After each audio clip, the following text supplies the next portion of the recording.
adayo maadsan tahay intisaar saalax xuseen warbixintaasi soo koobaysay haddaba goor sii horeysay ayaan khadka taleefanka ee magaalada Khartoum waxaan kula xiriiray gudoomiyaha guddiga ardayda Soomaaliyeed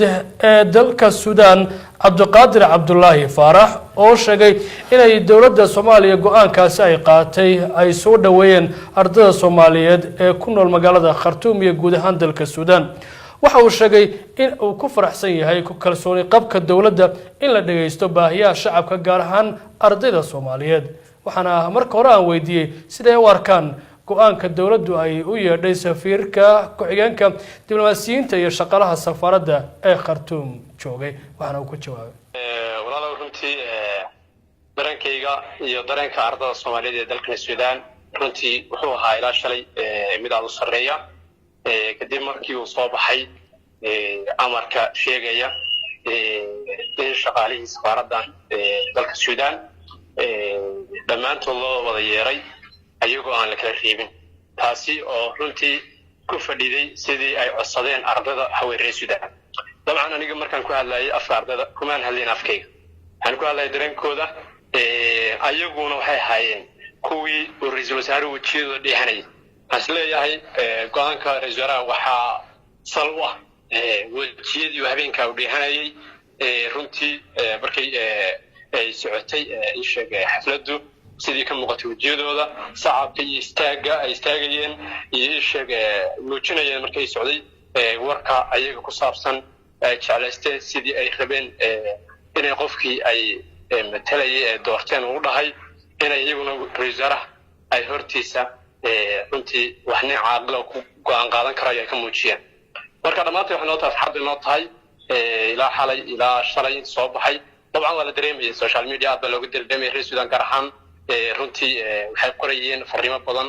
ay ugu weynayd ra'iisul wasaare mahadsanid aniguna mar labaad ra'iisul wasaaraha iyo xukuumadda nabadda nool waan u mahadcelinayaa waxaan qiraynaa oo hadda noo xaqiiqowday inay tahay xukuumadda shacabka waayo waxaan isleenahay anagu kama fiicin raggii naga horreeyay Suudaan joogi jiray ee midowga ka shaqayn jiray laakiin waxaan uga fursad fiicannahay inaan ilaahay nagu soo beegay madax dhageysanaysa shacabkeeda oo la kulmaysa isla markaana ka dhabaynaysa waxay ereyada ku dhawaaqayso oo ah inay tahay dawladda shacabka inay dhamaatay xilligii qof Soomaaliyeed oo ka caban lahaa sidoo kale waxa sid mudan rajaara kulan gaar ah oo qaadanay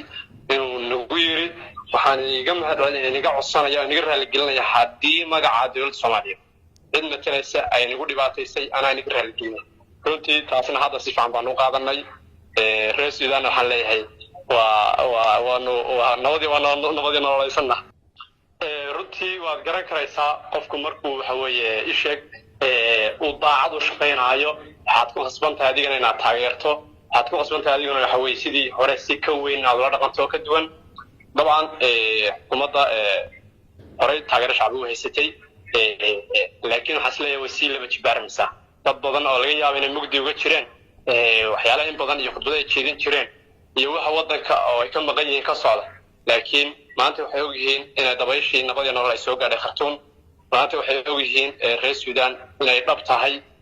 iyada ka soo baxaya isheeg xukuumadda cusub inay dhab tahay oo ficil loo bedelay way adag tahay ama way ku adkayd xukuumadii hore inay ka hormariyaan cabashada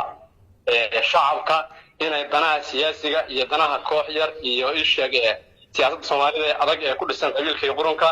inay wax way go'aan ka qaataan oo ay shacabka tixgeliyaan runtii waa mid soo wajahdan isla hogaamiyaal badan ay ku dhiiran kari waayeen aad baan ugu mahadcelinaynaa xukuumadda hogaamiyaha ra'iisul wasaare Xasan Cali Khayre oo ay shacabka tixgeliyaan runtii waa mid soo wajahdan isla hogaamiyaal badan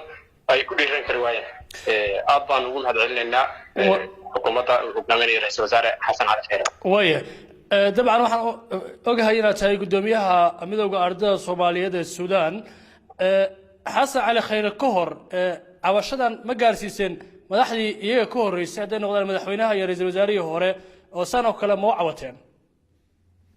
wallahi cabashadan reer Suudaan waxay ahayd mid suuqa taala waxay ahayd mid dawlad walba gaadhay waxay ahayd mid 24 saac media ay uga hadlaan reer Suudaan waxaan isleeyahay way gaadhay dawladii hore iyo dowladdan lafteeda laakiin sidii shaqliga ugu weynaa oo isha isleeyahay waxay ahayd fursaddii ugu weyneed reer Suudaan soo martay reer Suudaan ka faa'iideysteen